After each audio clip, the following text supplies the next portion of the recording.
Krishna.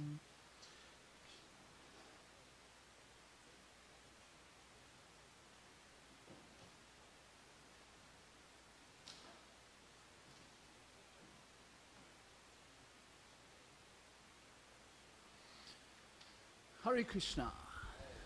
Good morning, everyone. Welcome to Shri Shri Radhakala Shanji daily morning Srimad Bhagavatam class. So nice to be back. Been traveling for, well, not traveling, but anyways, been gone for 10, 11 days, and it's so nice to see all of you. Really is a blessing.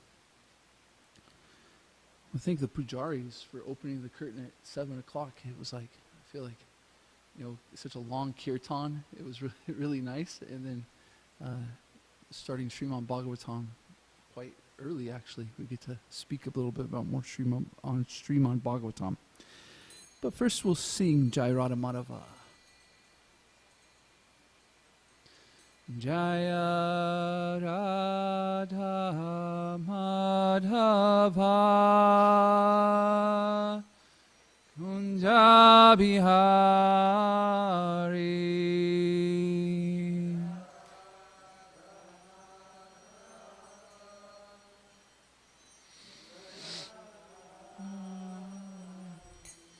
Jaya Radha Madhava Kunja Bihari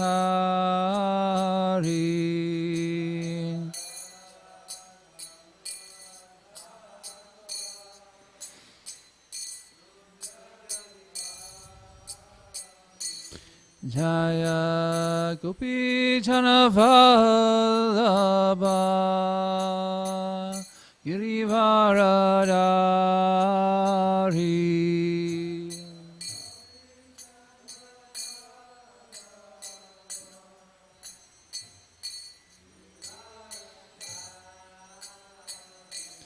Jaya Gopi Chanavallabha Girivaradari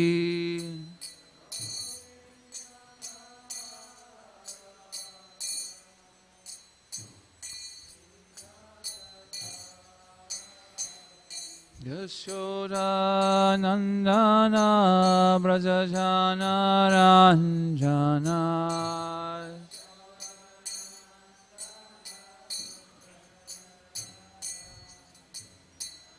Yashoda Nanda-braja Ranjana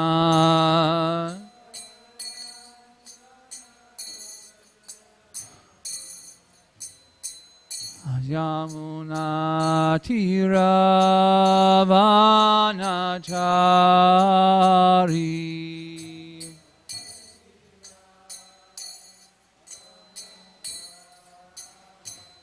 Yamuna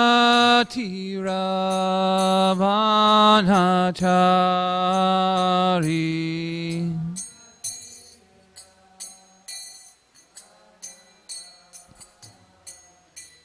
Jaya Radha Madhava Kunja Bihari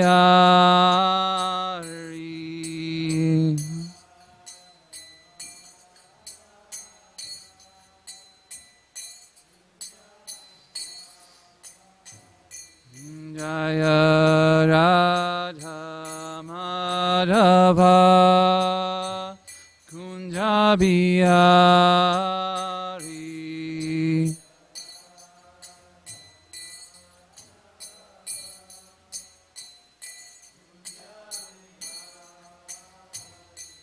Jaya Gopi Chanavallabha Girivaradari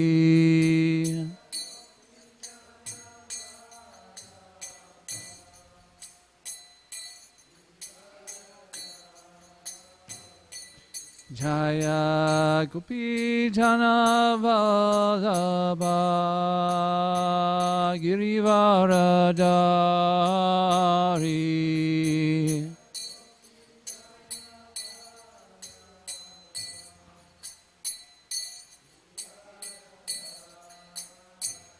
Yashoda Nandana Braja Jana Ranjana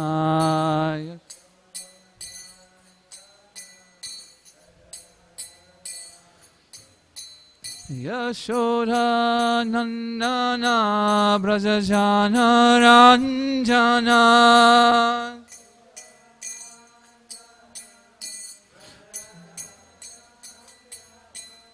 Jamuna Tira Vanachari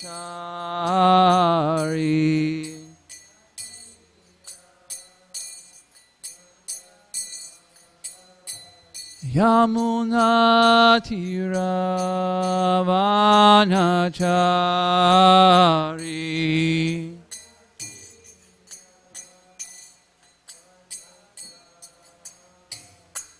Jaya Radha Madhava Kunjabiyari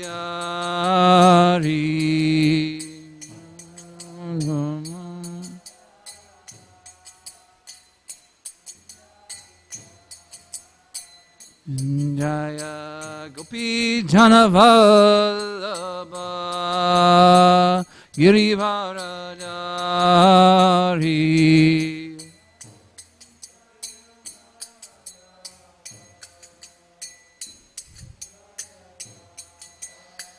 Yashoda Nandana Brajajana Ranjana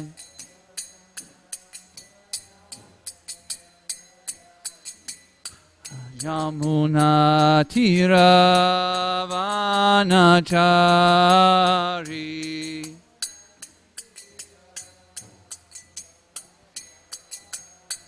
Hare Krishna Krishna Krishna Hare Hare Hare Rama Rama Rama Hare Hare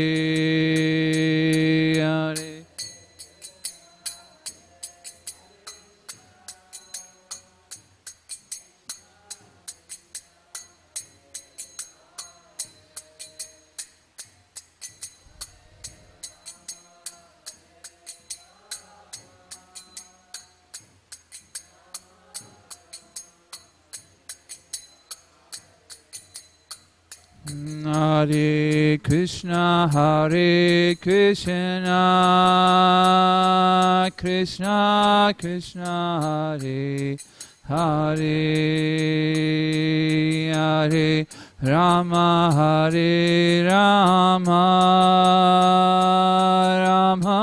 Rama Hare Hare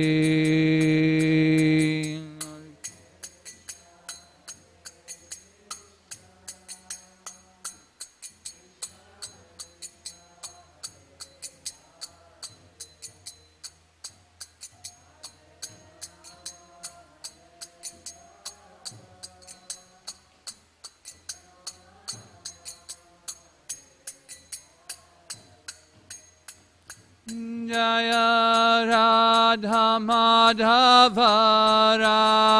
Madhava Shri Radhe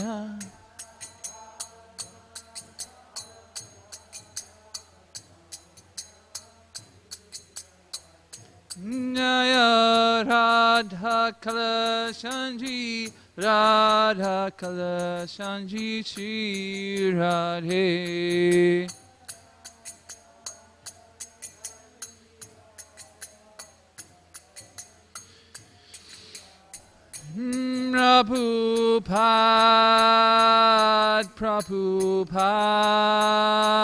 Prabhupada Jaya Prabhupada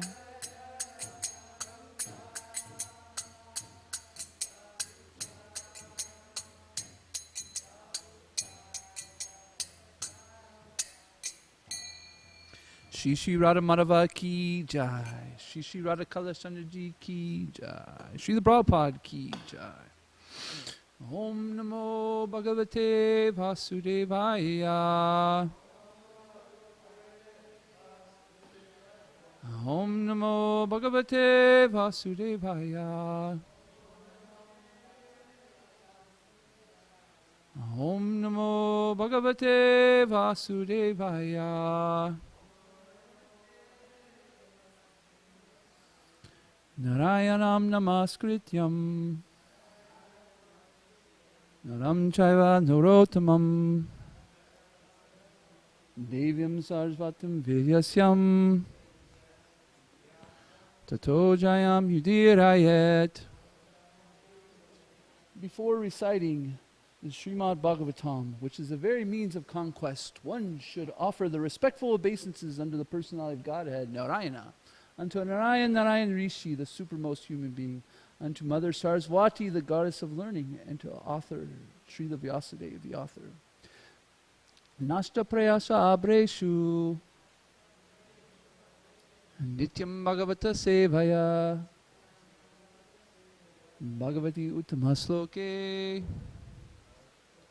bhaktir bhavati naistaki. By regular attendance in class on the Bhagavatam and by rendering of service to the pure devotee, all that is troublous from the heart is almost completely destroyed, and the loving service unto the personality of Godhead, who is praised with transcendental song, is established as an irrevocable fact. Om Gantimarandasya Ganandana Salakaya Shakshuran Milityam Yena Tasmai Shri Guruve Namah. I was born in the darkness of ignorance, and my spiritual master opened my eyes with the torchlight of knowledge. I offer my respectful obeisances unto him. Jai. Wow. How fortunate are we? So today we're reading from Srimad Bhagavatam, Canto 2, Chapter 5. We'll go through texts 35 through 42, and then we're going to focus on 37. Chapters titled The Cause of All Cause. Would somebody like to start by reading text 35, please?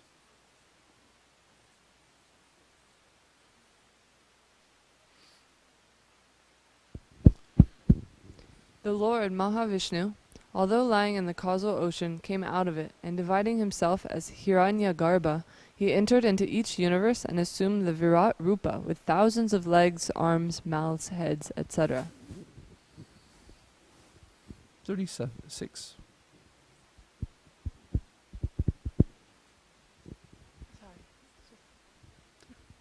Oh, we've got some technical difficulties. Next. Great philosophers imagine that the complete planetary systems in the universe are displays of the different upper and lower limbs of the universal body of the Lord.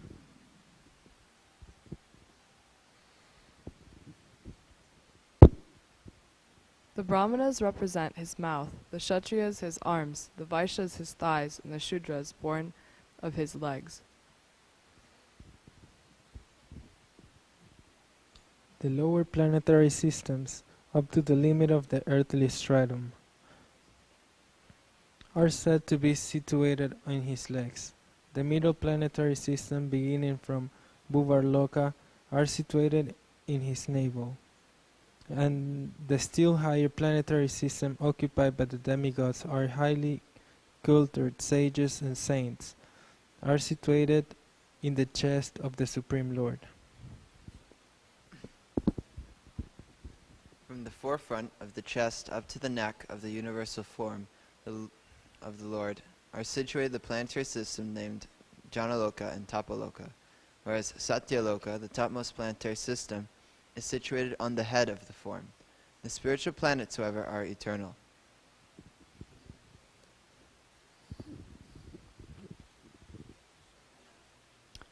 My dear son Narada, know from me that there are 7 lower planetary systems out of the total 14. The first planetary system, known as Atala, is situated on the waist. The second, Vitala, is situated on the thighs. The third, Sutala, on the knees. The fourth, Tala, on the shanks. The fifth, Mahatala, on the ankles. The sixth, Rasatala, on the upper portion of the feet. And the seventh, Patala, on the soles of the feet.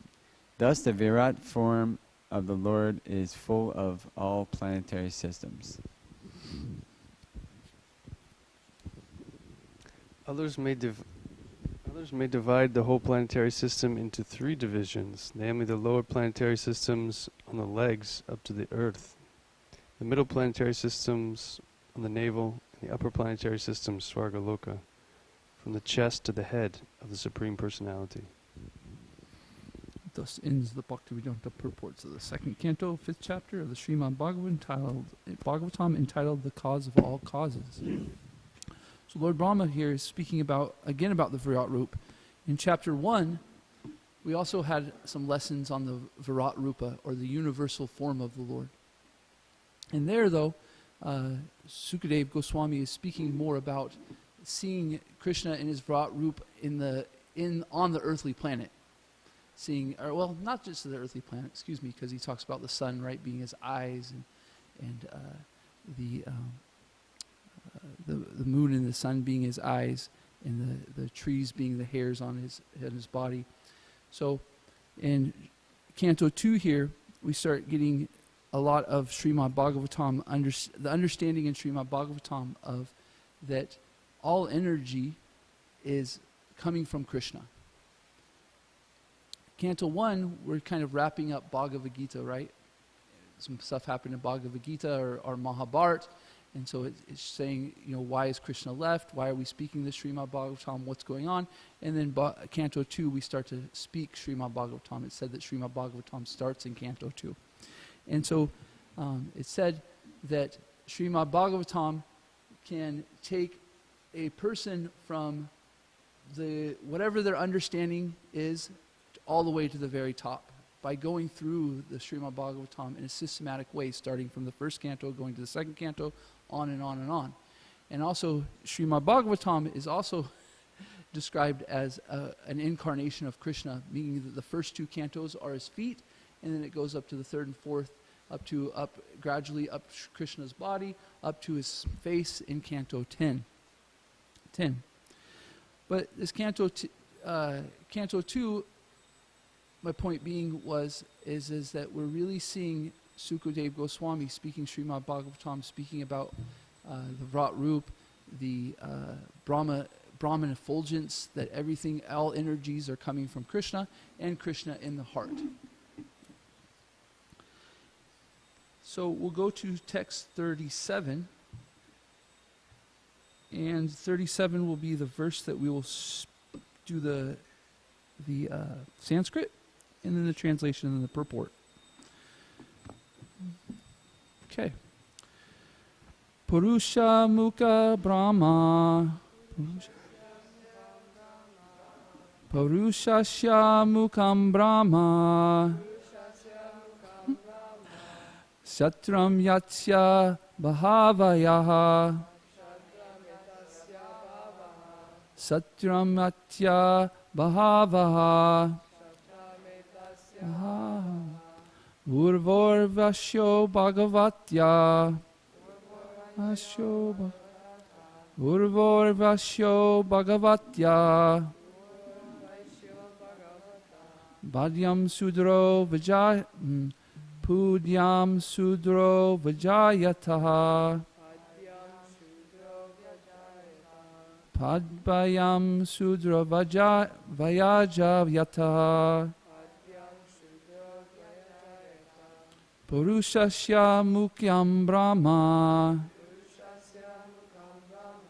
Shatram Mityasya Bhavaha. Yurvor Vaishyo Bhagavatya. Padyabayam Sudra Vajayataha. Please, somebody chant. Purusha Mukhyam Brahma. Shatram Yatya Bhavava. Urvor Vaishyo Bhagavataha. Padbhuyam Sudra Vajayata. Purushasya mukham brahma Satram yatya pahavaha Urvo vasyo bhagavataha.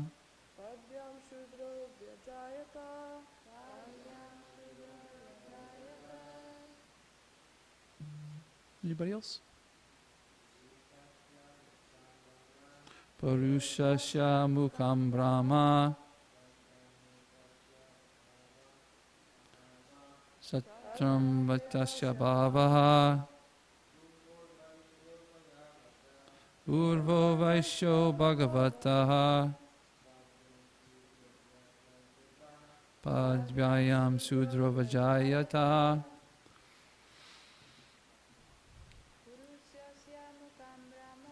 Purushasya mukham brahma Satramatya bhavaha Urvo vaishyo bhagavataha Pudhyam sudro vajayata. The Brahmins represent his mouth, the Kshatriyas his arms, the Vaishya his thighs, and the Sudras are born of his legs. Please repeat. The Brahmins represent his mouth, the Kshatriyas his arms, the Vaishyas his thighs, and the Sudras are born of his legs. Would somebody like to read the purport, please?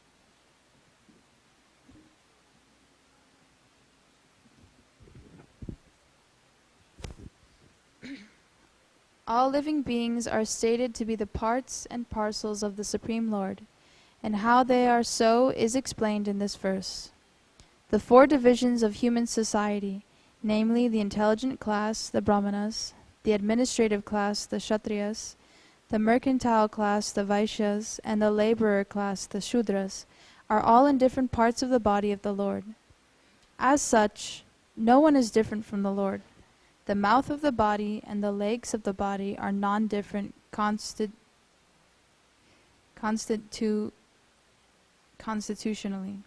But the mouth or the head of the body is qualitatively more important than the legs. At the same time, the mouth, the legs, the arms, and the thighs are all component parts of the body.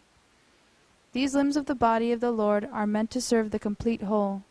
The mouth is meant for speaking and eating, the arms are meant for the protection of the body, the legs are meant for carrying the body, and the waist of the body is meant for maintaining the body.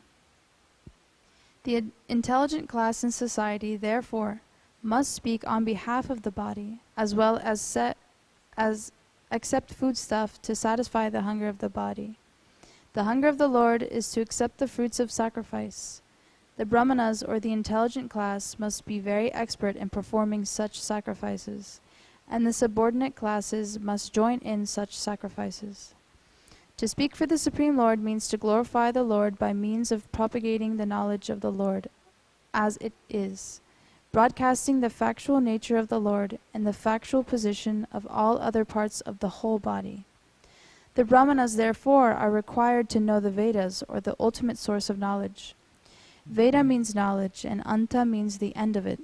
According to Bhagavad Gita, the Lord is the source of everything. Aham sarvasya prabhava.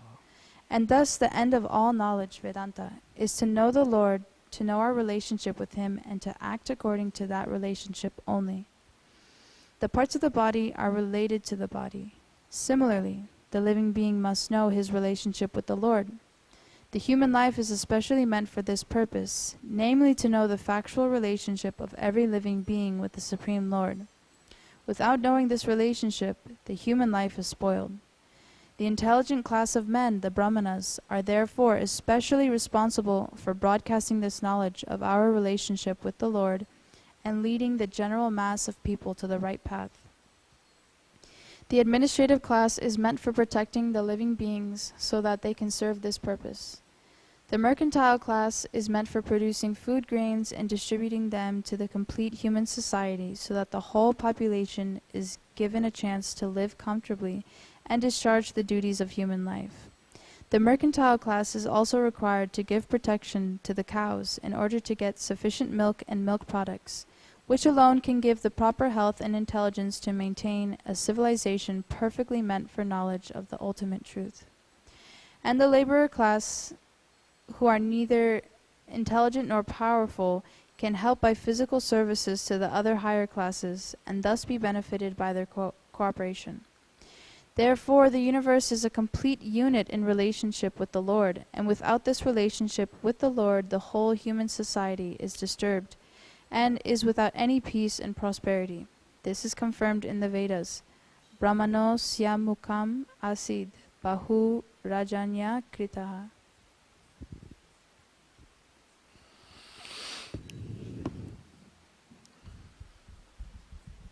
Thank you, Sumedvi.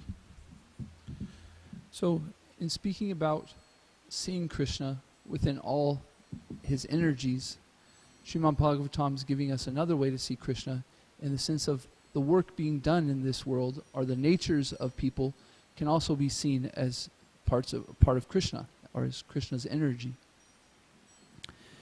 So as mentioned before, Srimad Bhagavatam is over and over in giving us ways to see Krishna through any way, shape or form.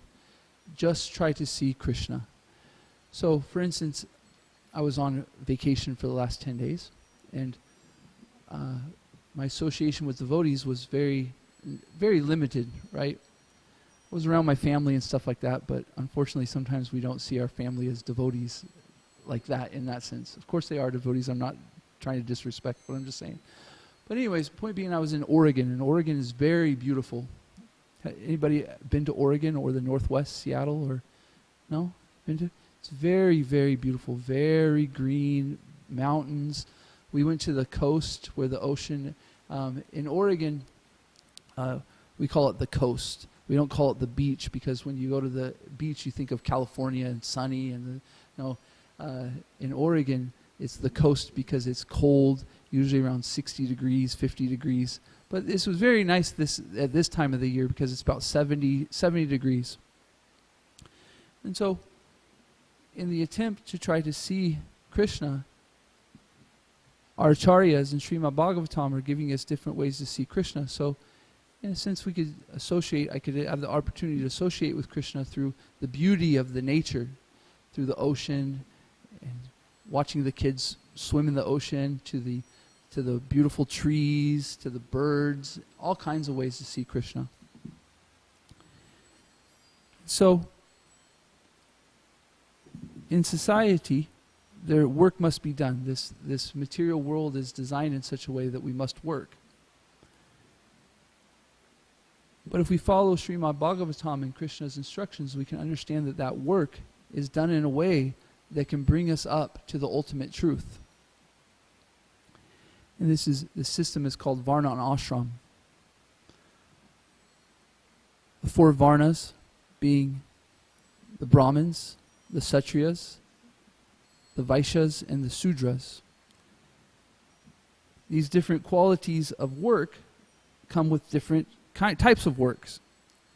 So the Brahmanas are known as the intelligent class. So can anybody give examples of what the work of a Brahmana would be? A teacher, right? Did you ever go through school? You guys that went to public school, maybe didn't grow up and ever look as your teacher as a Brahmana?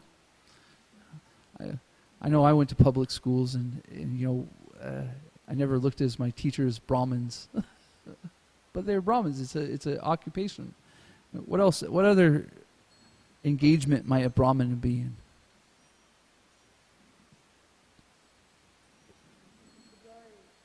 A pujari, yeah.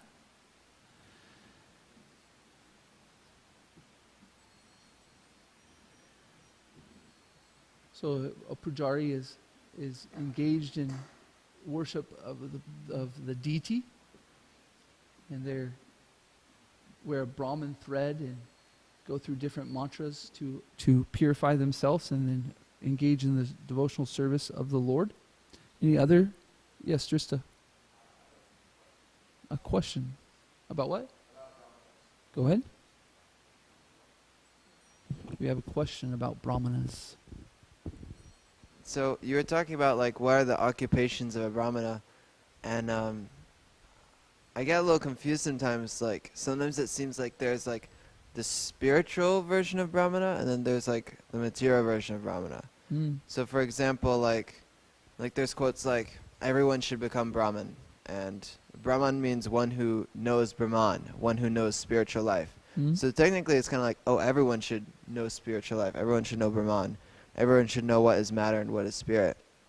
But then there's also the side of like, oh, like you're born with a certain propensity, you're born with a certain thing, and you know, Brahmins, they're just the intellectual people. Mm. It doesn't necessarily mean that they're more spiritual. Mm. So it's kind of like a little bit confusing in that. Yeah, it seems like, you know, you have your nature and you are that nature, but it's also like, oh, you should become a Brahmin. Mm. So, this is a very nice question. It fits into the Srimad Bhagavatam as we were speaking about, that all energies are meant to be used in Krishna's service. So, to be a Brahmana, you might have certain natures and stuff, but it is all for naught if it isn't engaged for the purpose of pleasing Krishna.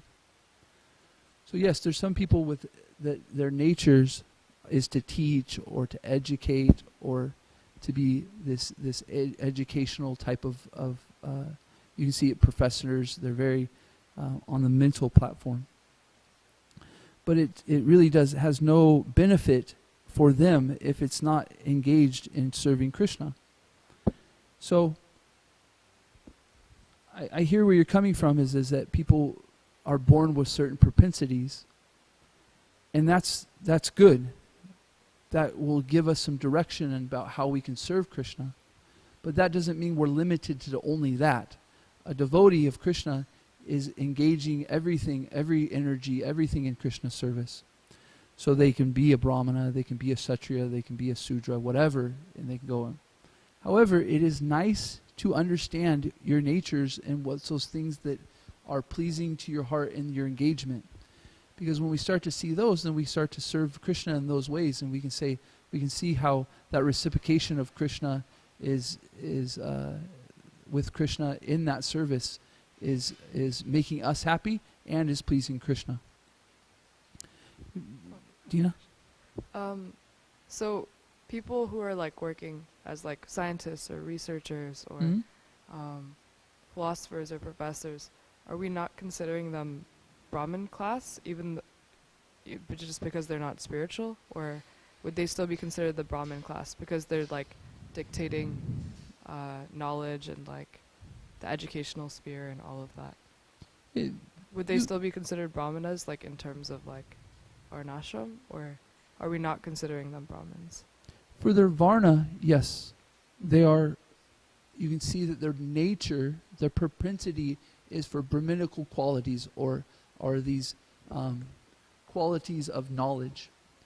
However, when we speak of Varna in a spiritual situation, we're talking about the characteristics and how somebody acts. And those characteristics come with compassion, care,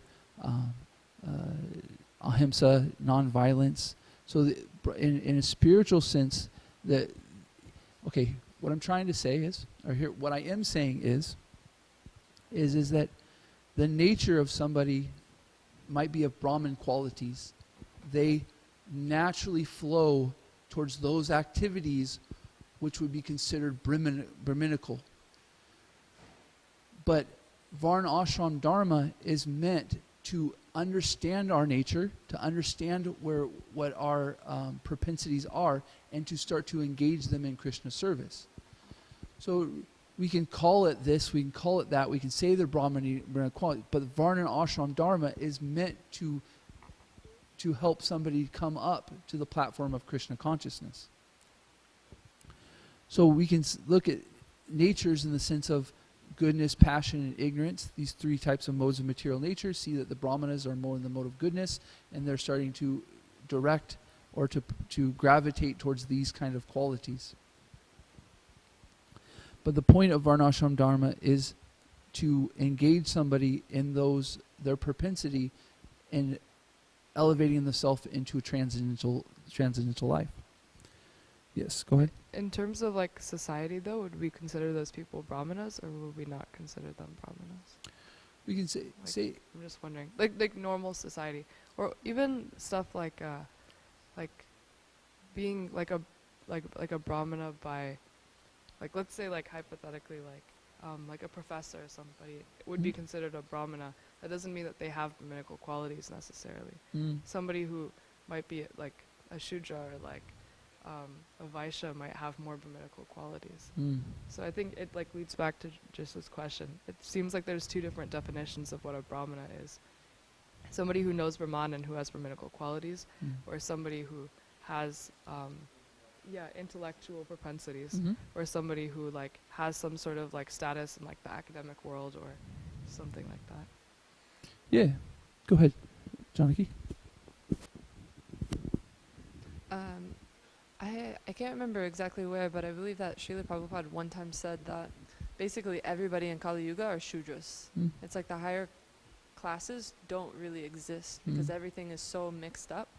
And we can see like the qualities of a Shudra is that you can't trust them with money or like really freedom. And you see that within everybody. It's like you can have any kind of job, but what do you spend your money on? Are you using your intelligence to spend your money on something that's worth your human life? Or any kind of like spiritual realization. So in today's age, or like Kali Yuga, it doesn't really matter what job you have. And you might have different characteristics that point you in one direction, but generally speaking, everybody is just in Kali Yuga degraded so much that we're kind of all on the same platform. And we're just trying to get to the point of the Brahminical culture is not that you have to do the work of a Brahmin, but you have to come to the mode of goodness in order to get transcendental knowledge. Yes. The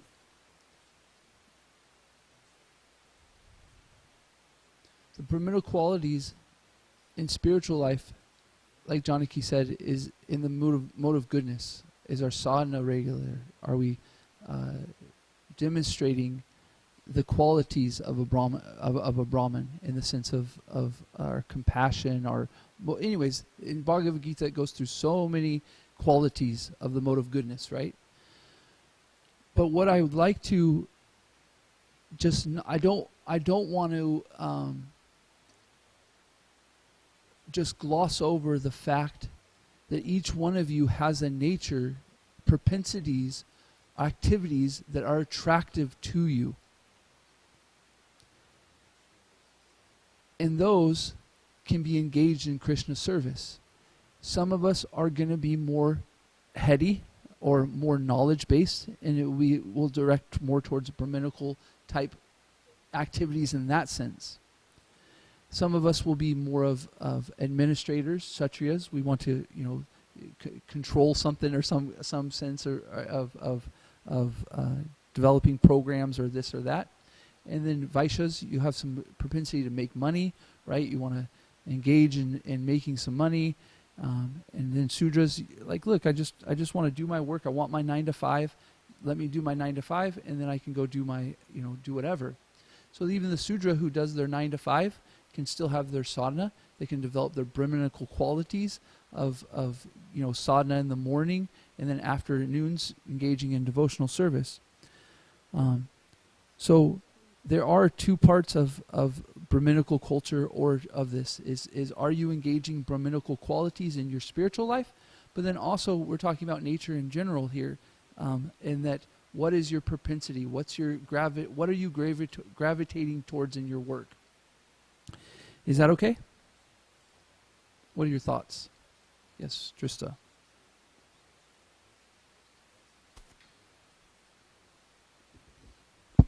Yeah, thank you for your point. I've been curious for a long time, like for example, I know some devotees and they're like, for example, like someone's a Vaishya and they take Brahman initiation, or they're a Shudra and they take Brahman initiation, and I was always kind of wondering, like, does that mean that you change your nature, or what does it mean to become a Brahmana when your nature is really and then it's like, okay, well then what does Brahmana mean? Does that mean in the sense of one who knows Brahman or one who's like intellectually inclined. So Mhm. you've helped me like get more understanding on it. But also, if you have any other thoughts on, just like Brahman initiation, does that mean that you become Brahminical propensity, or does that mean It something means else? that in ISKCON, or in not just ISKCON, but in Vedic tradition, in Vedic tradition we didn't have second initiation even, right? But okay, in ISKCON, let's just talk about ISKCON. We have a first initiation, and first initiation is called Harinam Diksha. So the guru, the spiritual master, is engaging you in chanting Hare Krishna. By chanting Hare Krishna, we start to purify ourselves, and we start to take on qualities of higher qualities. The things that are not wanted, are not good for our spiritual life, we start to see them, and we just start to say, you know what, you're not so good for my spiritual life. Actually, I'm going to go this way.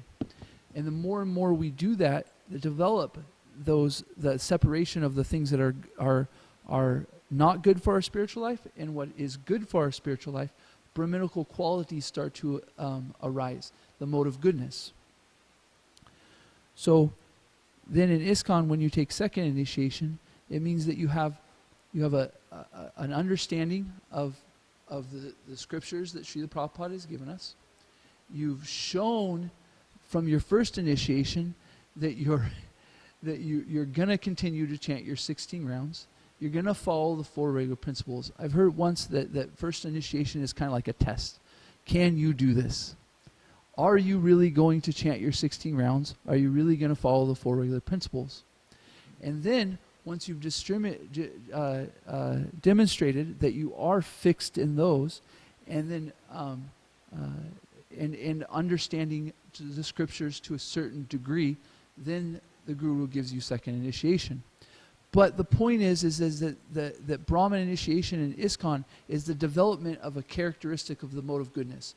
I regularly do my rounds. I regularly do my service. I regularly engage in some kind of devotional service. I regularly engage in reading Srila Prabhupada's books, and shown a sense of regularity that is purifying you to become to start to develop your transcendental nature. So that's the Brahminical quality in the sense of second initiation. I've cleansed myself enough that I'm able to take on further devotional service. I've heard it also said by many times that in ISKCON it's not even necessary to take Brahman initiation if you're not going to engage in service in pujari work or devotional service to the deities and stuff. Anyways, the point being is that you've started to demonstrate the qualities in your character of Brahminical qualities, and therefore you become eligible to take Brahman initiation.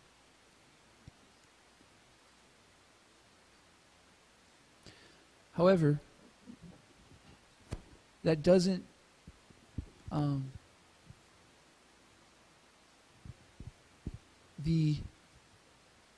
the sweetness of Krishna consciousness is that we can be ourselves. We don't have to try to be something different. So when we be ourselves, when we understand the work that is attractive to us, the work that engages us and makes us alive, enlivens us, then we can start to engage that in Krishna service. And therefore we can understand that work comes with different qualities.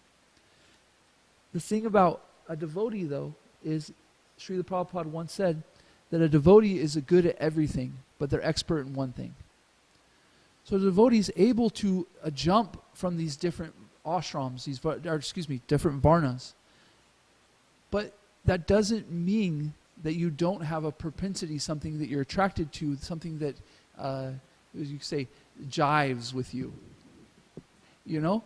And the thing about chanting Hare Krishna is we start to understand those things that do give us enthusiasm, those things that do enliven us. And then develop, by chanting Hare Krishna, we start to engage those in Krishna service. Instead of, at first, before we chant Hare Krishna, the service that we're doing, I hope I'm not breaking this to anyone, is really you're doing it for yourself. Even when we come to Krishna consciousness and we're doing things, a lot of it is for ourselves. There's some kind of identity we're placing into it. I'm getting some kind of happiness from this. I'm getting some kind of gratification on this. But by chanting Hare Krishna nicely, we start to less and less think about that service as part of us, and we start to see it more and more as service to Krishna. Is there any questions, comments, thoughts? Go ahead, Janaki. I have just a comment too about taking Brahmin initiation doesn't mean that your nature changes or Mhm. your qualities change. And I was thinking that the Brahmins, their main quality is that they work based on intelligence. And we know that real intelligence means spiritual intelligence or spiritual knowledge. So it doesn't matter how much you know or if you work and you're studying or you're a philosopher or anything like that. If you actually have intelligence, then Prabhupada says the only intelligence is service to Krishna. As devotees, our nature does change because we've been given the knowledge that of devotional service. And so in that way, it doesn't matter necessarily what externally work that we do, but if we're doing it in knowledge that we're doing devotional service, then automatically it's Brahminical. And so externally it doesn't matter. That Brahmin initiation is what is, the purpose is that you are doing devotional service. Devotional service is the center of your life, and that's true intelligence. Devotional service transcends the Varna, right? Transcends Brahman, these activities, right? And that's our focus as devotees, is that what can I do with what Krishna is giving me? How can I gauge that in Krishna's service? And it becomes transcendental.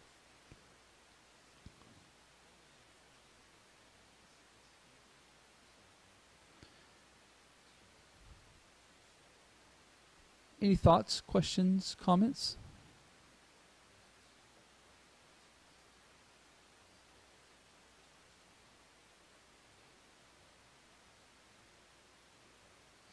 At first, when we're chanting Hare Krishna, because of our past impressions and the development of who we think we are, we're often binded. We're like in a knot. We can't see clearly what our service is, or what we should do, or how we should act. But through chanting Hare Krishna, we start to become untangled, and those knots start to loosen, and we start to clearly see about the things that are activities and how to use those in Krishna service. And those things that aren't helping us in devotional service, we start to put off to the side. So the speaking of the Varna can help in a sense of, oh, what am I attracted to? What kind of services I can do? And then engage those in Krishna's service. We start to see more clearly our relationship with Krishna. We get to see, oh, is that really who I am? Is that really my identity? Is that really something that pleases Krishna? And things become clearer and clearer and clearer.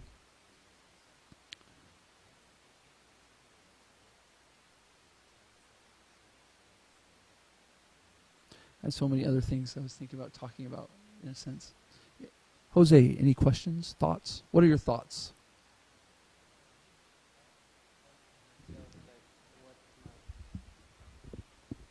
I was trying to reflect on my life and see what's my nature. Yeah, that's a question that will go on this week. But yeah, it's very interesting. I saw that before in, I believe, Bhagavad Gita as well.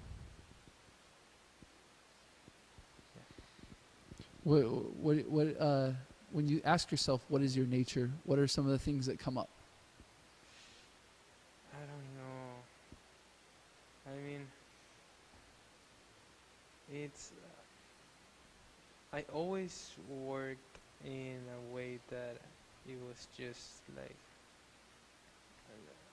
putting help, giving my hands, my strength, Mm. like so that I suppose it's a sutra. Mm. So I always worked in that way, like, but at the same time I've been also um, being in this spiritual life for a time, and I don't know if that makes me a kind of a brahmana, Mm. or I don't know. Mm. So that is I've been seeking like this information for a long time, and Mm. I don't know. This is a perfect example. We can see that we have some tendencies, Right. but we're not sure. It's unclear. It's foggy. And by chanting Hare Krishna, the fog starts to dissipate, and we can see more clearly what is our nature and what's the activities we do for Krishna. I remember probably about 12 to 13 years ago, my spiritual master was giving a class on Varna ashram and stuff, and I asked him afterwards. I said, Maharaj, can you please tell me what is my nature? And I was expecting something like Brahmana, Kshatriya. Or, I wasn't expecting those. I was expecting something from the Varna. He laughed at me and he says, "You're a coach. You're a baseball coach." And I was like, "Whoa, what does that mean? Like a baseball coach? What And I started to like try to fit it into, this and this and this. But from that instruction, I've seen throughout my life that how my nature is in that way. I have some Brahminical qualities of coaching, of teaching and stuff, but yet I have some Kshatriya qualities in the sense of engaging in administration in these things. But then also, I play sports. There's a Sudra quality into playing sports, right? I just want to throw a football around. I just want to play, what are the rules? How are we playing? What team am I on? So the thing is that my point being is that when he said a coach, it wasn't one thing. It wasn't one Brahmin. It wasn't Kshatriya. It's not one thing. It's a mixture of different things. And so my point being is that when we chant Hare Krishna, we'll start to see the mix. It's not so much a category of just Brahman, Kshatriya, Vaishya, Shudra. We'll start to see that what is our qualities and what is the work that we're attracted to. And then we become more and more engaged in it, more and more, and it becomes purified. And we start to see clearly that fog dissipate. And so it's part of the process. At first, when we enter in devotional service, we're trying to find our identity. Who am I in this situation? What is my job in my community? Even in Krishna house, who am I? What is my, what is the things people are expecting from me and stuff like that. But then over time, you start to see where you fit in, where things, what your service is, and it starts to become more, okay, I have my service, and then you start to purify it more, right?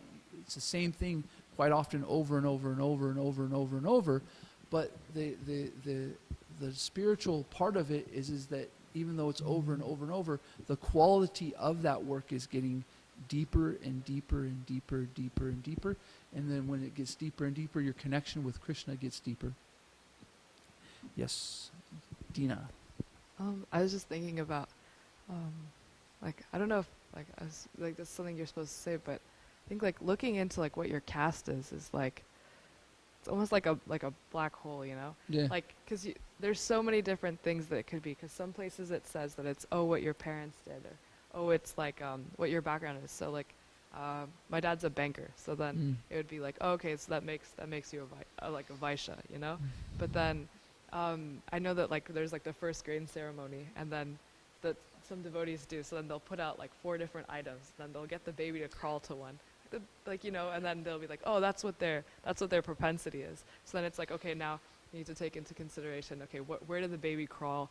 What is the baby's parents' occupation? And then there's another one. It's astrologically, what is your moon placed in, what water sign, earth sign, whatever. Okay, there's that too. There's so many different things. And then the person's actual inclinations. And then on top of that, there's so many different factors of trying to find out what your varna is. But at the end of the day, you're gonna end up doing the service that's just that you're meant to do. It's kind of that dharma. You're just gonna end up doing your dharma eventually. And if you're not doing your dharma, then you're gonna get upset probably. not upset, but you're not going to be like unhappy. So, like, it's almost, I don't know if I should say this, but like, it's almost not worth it to like over analyze, like, oh my gosh, what Varna am I? Oh my God, like, is it important? Like, yeah, because if you're doing something in Krishna's service, it doesn't matter if it's like a Kshatriya propensity, if it's a Vaishya propensity, because it can kind of get in your head. I know there's like so much like sort of stigma around being like a Shudra, because like it'll say in places like, oh, Shudras shouldn't have rights or whatever, and you're like, oh my God, I like art, you know, like I should be a Shudra, but it's not that serious. I actually agree with you that it becomes quite an impediment sometimes in devotional service. Is that we it becomes a distraction, right? And the thing is about Krishna consciousness is if we continue to be conscious of Krishna, Krishna is a person and he will take care of us. He will start to make it clear. He will start to dissipate that fog. So really, like, but that doesn't mean that it's not that it's taboo to think about, you know, what your service and stuff. Yes, but don't become overly in anxiety about it, because that's part of the process. It is part of becoming Krishna consciousness. Is the quality of work you're doing is becoming more and more for Krishna, and Krishna starts to arrange things to, you know, so that you can smile more. That's the job. That's the ultimate goal, is to smile more. Just kidding, kind of. Yes, Janaki. I have a question on that point. Yes. Is that in Bhagavad Gita, at one point Krishna says that you should know your nature and you should do your duty even if it's imperfectly. You should stick to the nature of your work.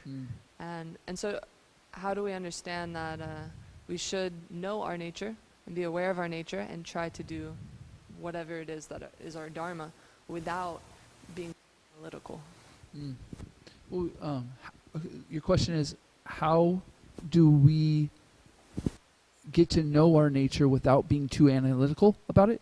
Is that what the question is? Because I heard it sounded like it's not worth analyzing too much or thinking about too much.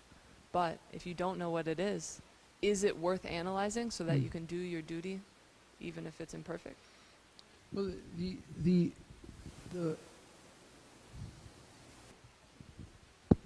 I think you inherently know, right? Like, just deep down, like, from like the time you're kind of like young, you kind of like have certain inclinations. It's just a matter of like, if you're willing to like accept them or not. And I think the overly analytical stuff can kind of like impede you sometimes. It's like the same way, like, I mean, I'm just gonna share, like, I remember I really used to like playing the cello when I was younger. But then my parents were like, oh no, don't do that. That's like, art is not important, or like music is not important. You should do science instead. But then I ended up stopped doing science because that's not my nature. But like, part of you just kind of knows what it is. And that's why so many people go on these like journeys of self-discovery, and so many people, they go back to school after like so many decades. It's because they really like know what they want to do. I remember my mom was telling me she went to school for like communication or like travel or something like that. And then, but she always like, she really liked working with plants and stuff. And then she went back to school when she was 40, and she ended up doing the thing that she actually really enjoyed doing. But like, you can get really in your head if you're trying to be like, you're trying to be something that you're not. And I think that a lot of like overly looking into like what your Varna is can kind of get in your head, because there's this hierarchy. It's like Brahmana, Kshatriya, Vaishya, Shudra. If you have Shudra tendencies, you're going to try to like counteract them, even if it is your nature. So like, you should know, but like, I've seen so many people, it just kind of like blocks them in terms of like doing what they're actually supposed to do, because they're kind of in denial. They're like, oh, like I want to be Brahminical. I want to be the Brahmin. I want to be the Kshatriya, you know? I don't want to be like, I don't know, a laborer. I don't want to be a banker. I don't want to be something like that. Yeah. I mean, his guru told him that. Yeah, I don't know. No opinion on that. What's that? Your guru told you that. I have no opinion. No, absolutely. The thing is that to know your nature isn't like right now you should know it. It's going to be a learning process. That's the point of Krishna consciousness. Is it's okay. Bhaktivinoda Thakur was a judge. And when he would listen to court cases, within the first 5 minutes, he would write something down and put it off to the side. And so his deputy once asked him, what are you writing down there and putting on the side? He says, well, I'm writing my verdict. And he says, well, why do you write down the verdict and you know in the first 5 minutes, but then you still listen to them for days or whatever, and go you listen to it for days and hear them out. And he's because the process is important.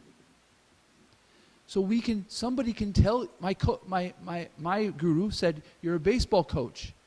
That's not good enough in the sense of just somebody telling me. Now, of course, I don't want to downplay that in the sense of that, spiritual master is. The point is I had to hear it, and I had to start to apply it in my life and go through the process where it meant something to me. So it becomes realized knowledge. So the point of Bhaktivinoda Thakur is he could, in the first minute, he could say, you're guilty, this is the verdict. But nobody would accept it.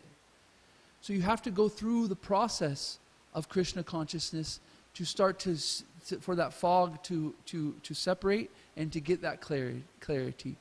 And that's it. And the more as the devotees we actually, how should I say this, embrace that process, the more dynamic and fun it actually gets. Instead of the anxiety of, I don't know, it becomes, I'm learning. Krishna's helping me learn. He's giving me lessons. He's bringing, everything starts to become part of your Krishna consciousness because it's not a problem anymore, or this thing. Oh, this is actually sent by Krishna to give me an opportunity to get more clear. And then it goes like this quite often, right? We'll have something happens and we're like distraught and everything's not clear. We take a breath, chant Hare Krishna, sometimes over an hour, sometimes a half a day, sometimes a week. But eventually, all of a sudden, you get that aha moment. Go, okay, I understand what you want from me, Krishna. I get it now. And this is actually Brahma. Brahma actually comes to the ocean and he starts to pray to Krishna. Please give me the answers. And he sits there patiently saying Om, and all of a sudden in the heart, Krishna gives him the intelligence. So similarly, we're doing the same thing. We're chanting Hare. So similarly, we're doing the same thing by chanting Hare Krishna. We're saying, okay, I'm not going to get stuck on the anxiety of what is, what isn't. This. I'm not going to use my mental capacity to figure this out. I'm going to surrender to Krishna for him to give me the knowledge to move forward. And he will. It'll be foggy. We chant Hare Krishna. We start to say, okay, you talk to somebody and all of a sudden they say something. You're like, oh my gosh, that's the answer that I was looking for. Or little pieces of the puzzle start to work together. You're reading Srila Prabhupada's book. He's giving you a little part. And so, yeah, this is all Krishna. This is, as devotees, we're not seeing this as coincidences. We're not seeing it as what is it? The bird, flies to south because of its what do they call it? Intuition or whatever. No, we don't believe in that.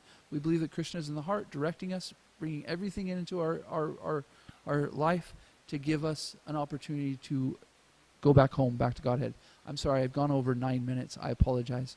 I've made up for lost time, being gone for last week. I hope that's okay. Okay, Srimad Bhagavatam ki jai. Srila Prabhupada ki jai. Gaura Pramanande Hari Hari Bol. Thank you.